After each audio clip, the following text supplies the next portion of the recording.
Mr. Gray, as Minister for Constitutional Reform at the time, I had responsibility for the detailed election rules set out in the EU Referendum Act. And since those rules would have included whether to have a supermajority of the kind which is proposed and suggested by this petition, I thought it might help if I explained why we didn't include it in the Act at the time and why it wasn't part of the rules which were passed by this Parliament last year. In the event, there wasn't much discussion of supermajorities as Parliament debated the Act. But if it had come up, Mr. Chairman, I suspect there would have been widespread opposition to it in advance from campaigners on both sides of the debate. Because no matter what the issue at hand may be, a supermajority gives an inbuilt advantage to the status quo. It tilts the playing field deliberately in favour of no change. In other words, it would rightly have been seen as a pretty transparent attempt to give the Remain campaign an enormous, and in the eyes of many unfair, advantage. Supporters of Leave would have denounced it in ringing terms, and equally importantly, more thoughtful Remain campaigners would probably have felt uncomfortable too. Because the referendum... The honourable member made a very interesting start to his speech. Would you agree with me then that for anyone to deliver literature in the closing days of any referendum campaign, strongly advising people, if in doubt, vote no, vote for status quo, would you agree that that is an irresponsible way to do it? If both sides of the campaign are supposed to be balanced, if people are in doubt, they should not vote. Penrose. The point was that in setting up a supermajority, as this petition suggests, we would have tilted the rules unfairly in favour of Remain. In having a fair and level playing field, then both sides are free to make their case as strongly as they can and to rebut the other side's case if they feel it is wrong. He clearly felt that some of the points made were entirely incorrect. But at that point, the correct response is to argue against it, to engage in democratic debate at the time, not to try and tilt the playing field towards one side or the other. Happily. He's making a very interesting point about supermajorities, but it is the fact that in British constitutional history they were used in the devolution referendums in the end of the 1970s, and indeed are used in many other democracies, in the United States, for example, with amendments to the Constitution. And herein lies the problem. Does he agree with me that one of the clashes that we've got here, while we're having this very debate today, is that it is a narrow result? Many of us wish to respect that, but at the same time, my own constituency voted 60 to 40 to Remain. We have the situation regarding Scotland, and that is why the public feel very, very torn both ways, and that's just the difficulty that we're all dealing with here. John Penrose. I completely agree with the honourable gentleman. The outcome, while still definitive, there was well more than 1 million votes in the overall majority, was still uncomfortably narrow, and there are 48% of the population who were on one side. And therefore, there is a healing process. Democratically, we need to go through that as a society, as an entire country, in order to repair that damage. But wishing that it were otherwise will not change a historical fact, which is what the result was, and the fact that the rules were as fair as this Parliament could make them after extensive debate at the time.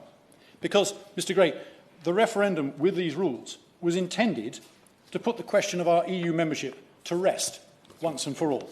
If it was an unfair election where the rules were slanted in one direction or the other, it would have completely failed in that central aim.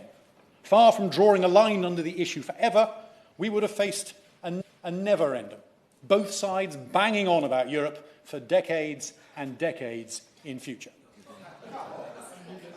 I doubt anyone could invent something more divisive, distracting and, frankly, soul-destroyingly boring if they tried.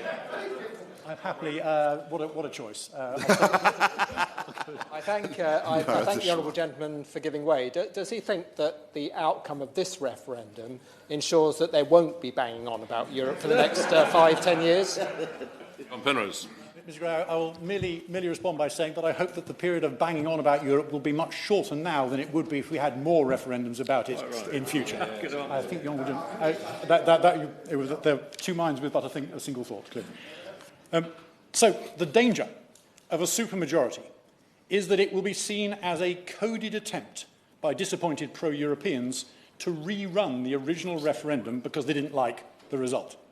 Mr. Chairman, I supported the Remain campaign myself, but even I think that a rerun would be a huge mistake.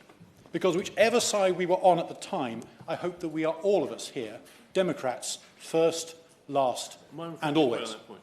I thank my friend for giving way, because I campaigned on the Remain side, and I must say was disappointed with negativity on both sides, including our own. But general election campaigns have negative arguments in them, and I don't think anyone would think that we should challenge a general election result because one side used negative arguments. Mr. Gray, I completely agree. I mean, every time either the Lib Dems or the Labour Party win a local council by-election, I'm convinced that everyone has taken leave of their senses. But as a Democrat, I respect the result and I accept it, and I'm sure everybody here would do the same, no matter which side of a particular debate they are on. So, once more, and then I must... And I wonder whether he would like to speculate, perhaps not for this debate, but for another, in response to the emails that we have all had from people who have called for an independent body to assess the claims that are made during the course of a referendum. Is that something that he would support? Penrose. Mr. Chairman, I worry about such proposals, if only because I think it would potentially create a vehicle for vexatious claims being made during a campaign as a way of trying to smear the opposition, whether they were making legitimate or illegitimate comments at all. The whole point about democratic campaigning in any elections, we all well know here, is that if somebody says something which you regard to be wrong, which you regard to be an egregious slur on you or on your party or on reality, doesn't matter, the answer is not to run to the lawyers. The answer is to get out there and explain to the voters why what has been said is entirely wrong and get on with it that way. So, Mr. Gray, the country has voted to leave the EU. Whether individually we in this room agree with it or not, the decision has been made.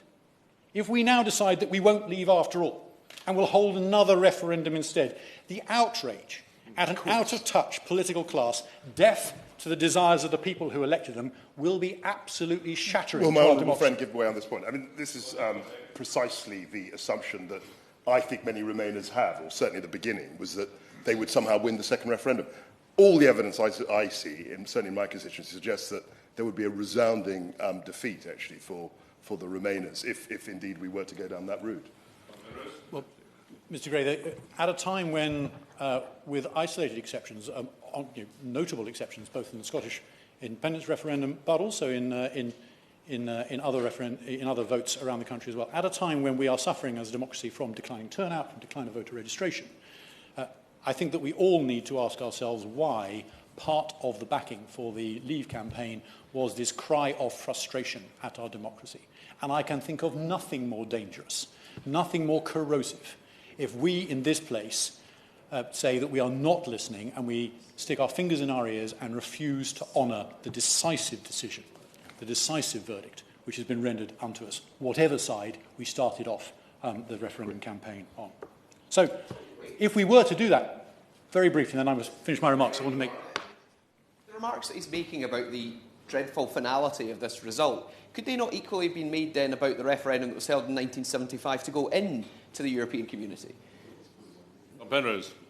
I'm not quite sure what the honourable gentleman's point is. I think what I'm arguing is that if we have a clear democratic decision, then, regardless of what the lawyers may say, democratically, we owe it to the people who sent us here to listen to what they have said.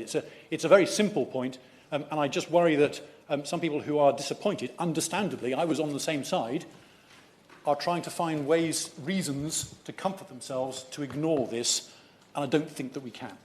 Voters will, if we try to ignore it, rightly ask what part of the word leave is so hard for you all to understand. We've been given our marching orders, ladies and gentlemen. Brexit must mean Brexit, and it's up to every red-blooded Democrat, no matter which side they were on before the result was known, to accept the clear electoral verdict and to pull together to deliver it as best we can. Hear, hear, hear.